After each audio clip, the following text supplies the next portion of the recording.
Saudações, meus amores, sejam todos muito bem-vindos a mais um vídeo aqui do canal do Prepara Banco. Adivinhe só, meu nome é Samuel, sou funcionário do Banco do Brasil há mais de 9 anos, aprovado também na Caixa Econômica Federal, e hoje a gente vai conversar sobre a Top Pick, que é: Samuel, que graduação que eu faço para ter uma carreira bem-sucedida dentro do mercado financeiro?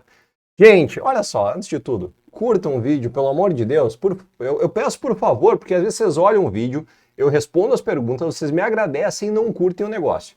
Se quiser compartilhar, fica à vontade, não é obrigação de ninguém, mas curta um vídeo pelo menos, dá o joinha, porque isso sempre ajuda nós a crescermos mais o canal, tá bom? Tá, bora lá. Então, galera, graduação, olha só, como é que funciona? Antes da gente falar da graduação especificamente, vocês precisam entender como que funcionam os processos de ascensão dentro de um banco, porque, afinal de contas, por que vocês estão tendo a graduação?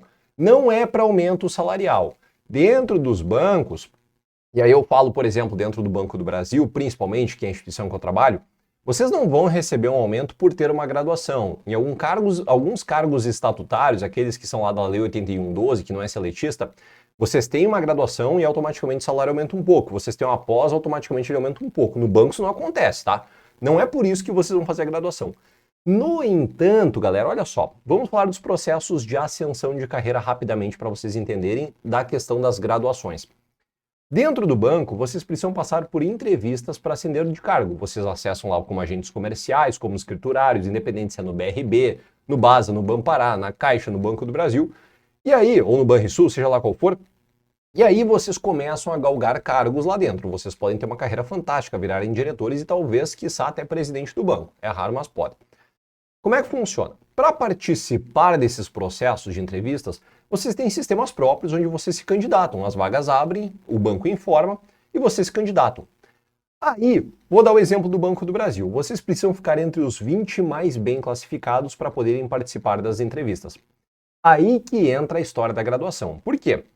Para contar na pontuação, existe uma série de fatores. Existem cursos internos do banco, que são cursos próprios que nós temos lá na UniBB. A UniBB é uma universidadezinha online, ela não tem cursos de graduação, mas ela tem os cursos do banco.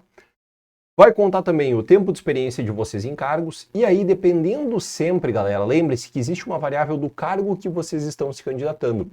Para cada cargo que vocês se candidatam, existem atributos que contam mais ou menos. Por exemplo, se vocês se candidatam para um cargo de comércio exterior, de gerente de comércio exterior dentro do banco, o idioma, o inglês, ele vai contar muito mais do que para uma gerência de relacionamento pessoa física varejo dentro da rede de agências do interior, por exemplo. E o banco faz isso justamente para adequar melhor os perfis. Então, voltando, falando da questão de ascensão, vocês vão ter a graduação porque ela vai contar pontos para vocês poderem participar da entrevista. É por isso que a gente se preocupa em ter uma graduação. Samuel, então eu tenho que ter obrigatoriamente uma graduação para ter uma promoção? Não, mas vai aumentar as chances de vocês conseguirem um lugar ao sol na entrevista. Isso não garante a vaga, mas garante pontuação para que vocês vão para a entrevista. Aí a galera pergunta, beleza, então vamos pegar o título do vídeo. Eu faço qual graduação? Galera, as graduações nas áreas econômicas, própria economia, contabilidade, administração, são as que contam um pouco mais. Só que por experiência, pelo que eu vejo, cara, conta muito pouco de diferença em relação a um direito, em relação a uma arquitetura. Conta mais? Conta. Só que vou dar um exemplo para vocês. De 100 pontos possíveis, tem cargos que a diferença às vezes vai dar de 1 ponto vocês terem uma economia em relação a um curso de psicologia, por exemplo. 1 ponto de diferença. Ou vocês têm são formados em arquitetura, são arquitetos, e aí vocês se candidatam em relação a um cara que tem economia. Às vezes dá meio ponto de diferença. Isso não impacta tanto, pessoal. O que mais impacta, no meu ver, tem sido as pós-graduações. Então, um cara que é formado em engenharia não precisa se preocupar se vocês vão conseguir um cargo sim ou não. Vale muito mais a pena, ou se vocês estão no meio do caminho, não tranquem a faculdade, cara, porque vocês vão ir para banco. Não façam isso. A engenharia, inclusive, ela nos traz um entendimento muito analítico. Façam o quê? Preocupem-se em fazer uma pós, então, depois. Vocês vão enriquecer ainda mais o currículo e aí sim, façam uma pós na área econômica. Daí também não vão vacilar, né? Pelo amor de Deus. Por quê? As pós-graduações, cara, tem cargos de gerência que de 100 pontos chega a contar 9 pontos vocês terem uma graduação.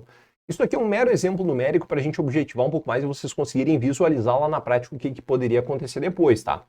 Então pensa assim, o cara que tem um curso de economia em relação ao arquiteto, vamos pegar um arquiteto e um econômico. O arquiteto, ele tem uma pós-graduação na área de economia e o econômico não tem. Quando bate as graduações, o cara da arquitetura vai ficar um ponto abaixo. Quando pega as pós, o econômico não tem, mas o cara da arquitetura tem uma pós em economia, em, sei lá, alguma coisa de mercado, seja lá o que for, MBA em business. Aí vocês vão ver, o cara tem 9 pontos a mais, ou seja, ele está com saldo de 8 positivo em relação ao cara que tem uma graduação de economia, que é muito mais longa do que uma pós. Vocês estão entendendo? É isso que todas as vezes que eu leio uma pergunta, que seja lá no Insta que a galera manda, ou seja aqui nos comentários, eu fico pensando nisso, cara, por que vocês estão se preocupando? Esse vídeo era necessário, por isso que eu vim aqui e fiz ele.